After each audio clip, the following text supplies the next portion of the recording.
Tunnel बनने के बाद में लाहौल में आ, पूरा पर्यटन का बदल गया है। वहाँ पर लगातार हर रोज 1,000 से 500 से 1,000 गाड़ियाँ आज भी लाहौल जा रही हैं। और हमने पूरी तैयारी कर ली है कि इस बार हम विंटर कार्निवल लाहौल मनाने वाले हैं।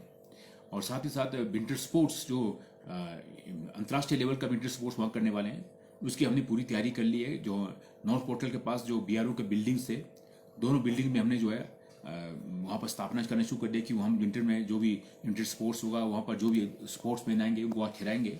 और खाने पीने का सारी व्यवस्था हमने कर दी है। सिर्फ यहाँ पर दुर्भाग्य का विषय ये कि आजकल कोविड के चलते लाहौल में कुछ अखबारों के माध्यम से डिस्टोर्टेड एक न्यूज़ लगाया गया कि लाहौल में 50% जो है कोरोना फैल चुका है।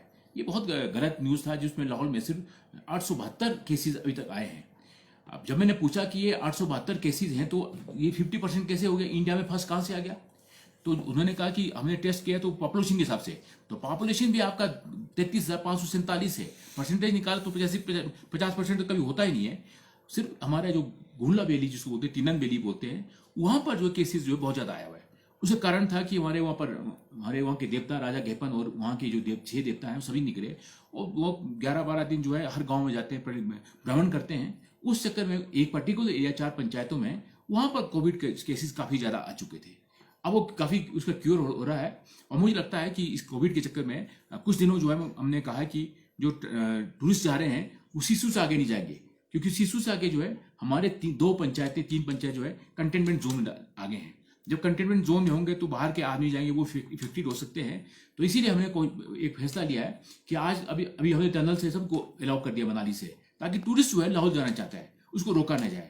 लाहौल में बर्फ पड़ा है, बर्फ का नज़ारा देना चाहते हैं और वहाँ की खूबसूरती को देखना चाहते हैं। हमने कहा कि उसी नॉर्थ पोर्टल में जाए, वहाँ खाने पीने की व्यवस्था कर दिया गया सबके लिए कि जो भी लोग जाते हैं, ताकि कोई आदमी वहाँ से ऐसा ना लगे कि वहाँ पर ये खाली वापस आए। हमने सिर्फ कुछ दिनों के लिए जो है, जब तक हमारा ये तीनों पंचायतें कंटेनमेंट जोन में, तब तक हम जो है उस आगे किसी को जाने नहीं देंगे। और विंटर स्पोर्ट्स हम इस बार बनाएंगे ताकि टूरिस्ट का फ्लो और बढ़ते रहे। और टनल जो है एक लाहौल स्पीति के लिए, पांगी भरमौर लेह के लिए सौगात मिला है, हम उसका बहुत लाभ देना चाहेंगे। ऐसा में बदलाव की बात करें, एक बड़े बदलाव की बात पूरी घाटी में की जा रही थी कि अब इस घाटी में बदलाव होगा। और ये क्या बदलाव आप महसूस करते हैं कि टनल बनने से जो लोग इनके लाइफ स्टाइल में, उनके नॉर्मल जो जीवन है उसमें जो बदलाव हुआ, क्या बदलाव आप देखते हैं? हाँ, निश्चित तौर पे अपने बदलाव की बात की, निश्चित तौर पे एक लाहौल स्पीति में बहुत बदलाव आने वाला है।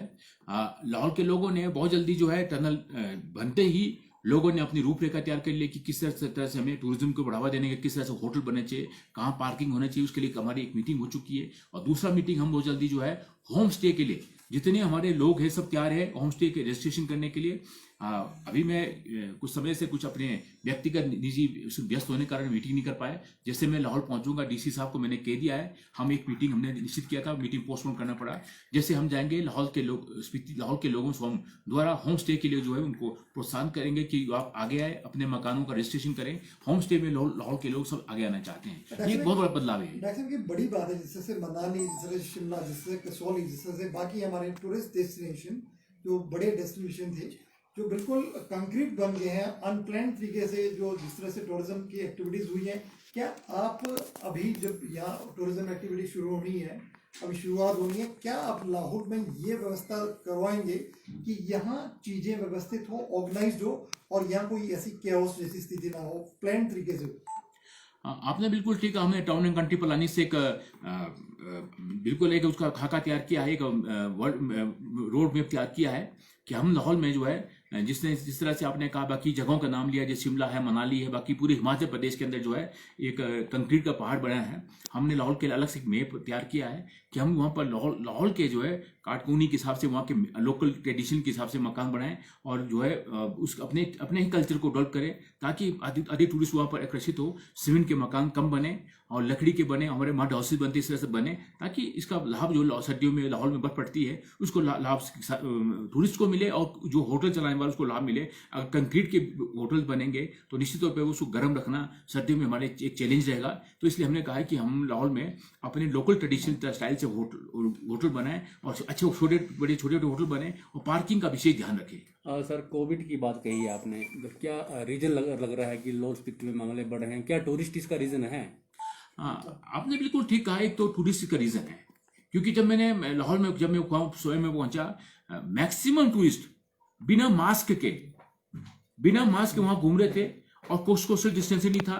और मंदिरों में इतने लाइन लगी हुई थी कि हमने वो कहा भी कि यार इस सोशल डिस्टेंसिंग जरूर रखा जाए ताकि जो है ये कोविड ना फैले।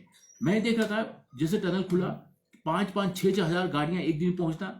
और लाहौल में जो है, लाहौल की जनसंख्या पहले लाहौल स्पीति मिला के 33,000 पॉपुलेशन है। अगर एक दिन में 5-5 हजार गाड़ियां आ जाएगी, एक गाड़ी में 2 आदमी 10,000 लोग पहुंच जाते हैं, तो इस हिसाब से निश्चित तौर पर जो है कोविड के उस वक्त जो है एक कारण ये भी रहा है कि टूरिस्ट बाहर से बहुत ज्यादा टूरिस्ट पहुंचा है और कोई प्लानिंग नहीं था। फिर पुलिस लगाना पड़ा कि मैं चाहता था जब एक टनल बनने के बाद जो है हम लाहौल में पुलिस के माध्यम से जो है बाहर के टूरिस्टों को तंग न करें, क्योंकि टूरिस्ट टनल बनाए लोग लाहौल भी आए, परंतु जो टूरिस्ट का फ्लो था बहुत ज्यादा हो चुका था, जिस कारण जो है ये कोरोना वहां पहुंचने का एक कारण ये भी रहा है। हाँ सर, लाहौल स्पीति में जिस तरह से सब्जियों को लेकर काफ़ी जो है किसान आगे बढ़ा है, लेकिन अब हींग और केसर की खेती भी वहाँ पर की जा रही है। किस तरह की स्थिति है और किस तरह से इससे जो है किसानों का जीवन बदल सकता है? आपका बहुत धन्यवाद।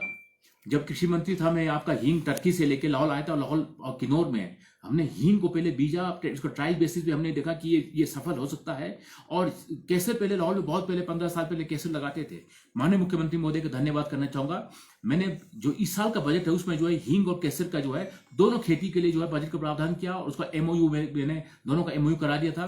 मेरे विभाग बदला, हमने उसका शुरुआत जो है पूरे हिमाचल प्रदेश में शुरू कर दिया है। और हींग तो लाहौल स्पीति और ट्राइबल इलाके पांगी किन्नौर इसी जगह में हो सकता है, क्योंकि उसके लिए जलवायु चाहिए, उसका उसी तरह से उसी क्लाइमेट में तैयार हो सकता है। और निश्चित तौर पर ये जो है लाहौल स्पीति में लोगों ने ऑर्गेनिक कहते हैं आपका एक्सोटिक वेजिटेबल के साथ साथ जो इस बार लाहौल में लोग किसानों ने बहुत अच्छा पैसे कमाया है, चाहे वो आलू का खेती हो, चाहे वो सब्जियों का रहा हो, चाहे पीस का रहा हो, बहुत अच्छा मूल्य उनको मिला है। और आने वाले समय में मैं ये समझता हूँ हींग जो है सिर्फ टर्की, स्पेन और इन जगहों पे होता है। अब ये हींग जो है अब लाहौल स्पीति, किन्नौर, पांगी, भरमौर में होगा, जिसमें लोगों का आर्थिकी बदलेगा। लाहौल स्पीति और पांगी, भरमौर के लोग, किन्नौर के लोग बहुत अच्छा पैसा कमा पाएंगे, जिसके लिए जो है मैं मुख्यमंत्री महोदय का बहुत धन्यवाद करना चाहूंगा। एक सर, विंटर स्पोर्ट्स की बात कही आपने, किस तरह की जो स्पोर्ट्स एक्टिविटीज़ है वो वहाँ पर कराने का आपका प्लान है? बर्फ से रिलेटेड कौन कौन सी एक्टिविटीज़ होंगी, गेम्स होंगी? हम इस बार पहली बार जो है विंटर कार्निवल लाहौल में करने जा रहे हैं, स्नो फेस्टिवल लाहौल में करने जा रहे हैं। और साथ में जो आपने कहा है कि विंटर स्पोर्ट्स की बात की है, आज विंटर स्पोर्ट्स जो है स्की जो होता है, स्की जो चलाते हैं, वो सिर्फ जो है आज स्विट्जरलैंड में होता है। वो इंडिया में सिर्फ गुलमार्ग में होता है, कहीं नहीं होता है। लाहौल स्पीति के अंदर बहुत नेचुरल स्लोप्स हैं। हम चाहते हैं कि अब वो ये सारी इस तरह के कंपटीशन जो हम लाहौल में कराएंगे, इस ओसू हम लाहौल कराना चाहते हैं। इसमें हमने पूरी मीटिंग कर ली है और मनाली में जो हमारा जो एसोसिएशन हैं उनसे बात के लिए हमारे एक अर्जुन बाड़ी हैं मनाली से, हमारे दोस्त हैं, उनसे हमने बात की है। सर्दियों में रूपरेखा तैयार हो चुकी है। हम इस बार सर्दियों में अगर कोविड का ये बहुत आगे नहीं बढ़ा तो हमने लाहौल में विंटर स्पोर्ट्स कराएंगे। और स्पीति में हमने लास्ट टाइम पहली बार जो है फर्स्ट टाइम आइस हॉकी हमने शुरू किया था, जिससे हमारी लड़कियां जो है 45 दिन का ट्रेनिंग जो है लद्दाख लेके आई है। इस बार हमने आइस हॉकी स्पीति में कराने का हमने मन बना के रखा है, ताकि टूरिज्म को बढ़ावा मिले और लाहौल स्पीति वर्ल्ड मैप में आ जाए। कौन से महीने में सर करवाया जाएगा यदि ठीक रहा कोविड का? तो हमारा जनवरी से लेकर फरवरी मार्च तक चलेगा, क्योंकि ये 3 महीने कोल्ड होता है आइस हॉकी के लिए, सबसे उत्तम माना जाएगा। और हमारा विंटर स्पोर्ट्स में ये जो स्कीइंग की बात की है, स्कीइंग भी उसी वक्त होगा। आपका स्कीइंग हम मई तक करा सकते हैं। और जो स्नो फेस्टिवल की बात की है, विंटर फेस्टिवल, विंटर कार्निवल की बात की है, हम स्नो पड़ते हम शुरुआत करेंगे। ये हमारा दिसंबर से लेकर अप्रैल तक ये हमारे फेस्टिवल चलते हैं। अभी जो बर्फबारी पड़ी है उसमें क्या स्थिति है सर स्पीति की, और कितनी बर्फबारी पड़ी है और इससे कोई प्रभावित हुआ है जनजीवन? इस बर्फबारी से कोई हमारा लाहौल स्पीति का कोई जीवन जो है अस्त व्यस्त नहीं हुआ है। जो हमारा सोलंग नाला जो साउथ पोर्टल मनाली की ओर, वहां पर 1.5 फुट के करीब बर्फ पड़ा है। और लाहौल में खोखसर में जो सिसु हमारा है वहां पर 3 बार बर्फ पड़ चुका है। लगभग 1 फुट के करीब लाहौल में बर्फ पड़ा है और इससे कोई प्रभावित नहीं हुआ। बर्फ बहुत ज्यादा नहीं पड़ा है, परंतु ये पहले 3 बार लाहौल में बर्फ पड़ा है। सर, आने वाले समय में यदि ज्यादा बर्फबारी होती है तो किस तरह की तैयारियां हैं प्रशासन की? आपने ठीक कहा कि आने वाले समय में हम चाहते हैं कि BRO से मीटिंग हो चुका है, उन्होंने सनो कटर्स और डोजर वहां डिप्लॉय ज्यादा कर दिया है। हम चाहते हैं कि जब टनल खुला है इसका फायदा लोगों को सर्दियों में मिलना चाहिए। हमने कहा है कि तिंडी से लेकर नॉर्थ पोर्टल तक, दारचा से लेकर नॉर्थ पोर्टल तक, ये सारे सर्दियों में ये रोड थ्रू होने चाहिए, ताकि जो है टनल खुलने का लाभ लोगों को मिले, ताकि टूरिस्ट भी पहुंच सके।